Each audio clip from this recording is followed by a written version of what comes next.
I'm going to show you a really easy way to make over $800,000 in the next 10 years. Hey everyone, now, start of the new calendar year, I'm not going to sell you anything. I'm not going to overpromise and underdeliver. I'm just going to show you the basic maths of investment properties.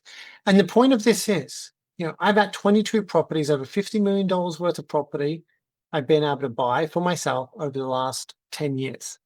And I've only been able to do that because I understood these simple rules of investing. So I'm going to show you a calculator that we use all the time. I'm just going to run you through it. It's like people don't get the whole point. Like, property in Australia is so basic. All you have to do is buy land, have a house that's not a shithole that needs repairs all the time, and hold on to it for 10 years, and you'll do exceptionally well. Then preference is you buy it near water. Preference is that you buy it in a school zone that people like. There's preferences, but that also increases the price. Preference is you don't buy it in a brand new suburb that is going to have 10,000 houses being built over the next 5 years, because that's not going to increase the price. But here, have a look here. Look at my numbers. Capital growth, average 6%. So Melbourne, look at Melbourne for the last 12 months, it's up 6%. Inflation rate, I say 3%, just because I want to be extreme. Interest rate, I have it at 6%. Marginal tax rate, I have at 39% because that's the average one. And at the moment, I say 850,000. And I will show you what the initial investment is later. I'll go through that later. But you invest, let's say 850,000 into a investment property.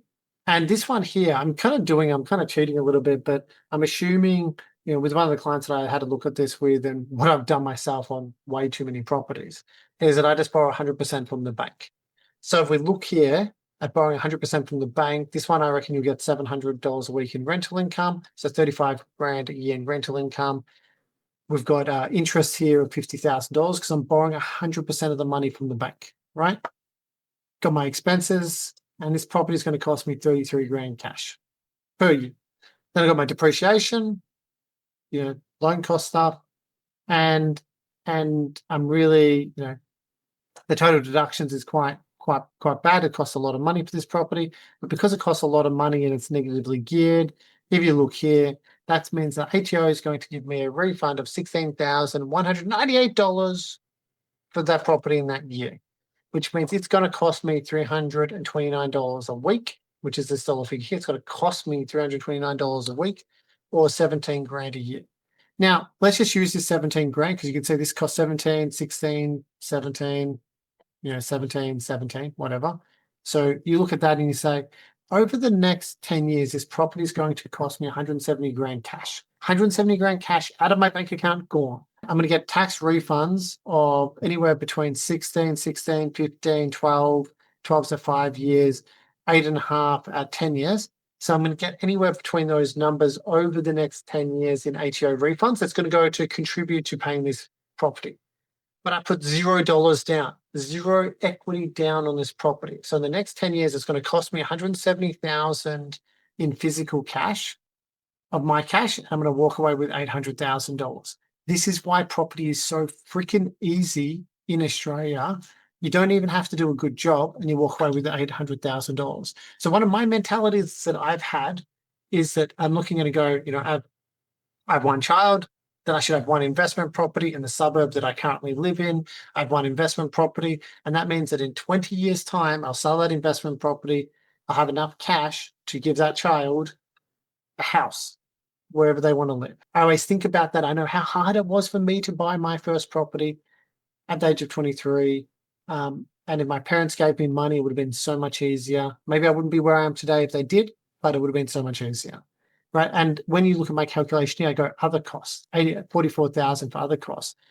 Because when I look at the purchase costs, we've got the conveyancer, you've got the stamp duties, blah, blah, blah. And we do, in this context, I calculate the interest during the build to be, 27,000. This interest cost during the build is actually a tax deduction. So you get, in this context, 37%, 39% of it back as a refund. But I factored that into here. So have a look at this. But this is the easiest way to make $800,000 over 10 years for sitting on your hand and doing bugger all, is by investing in the right property, in the right area, for the right reasons. Not buying the house next door that you think's a great investment property because it may not be. Not buying that apartment down the road because someone told you to buy it and they're going to get paid 90 grand or 100 grand in comms for selling you an apartment, a jam factory. Like that's not going to be finished in another 1, 2, 3, 4 years. It's just not what you should be doing. But property is simple. Land, quality build, right area for the right reasons. I'm Gary Brown. Keep investing and take control of your financial future.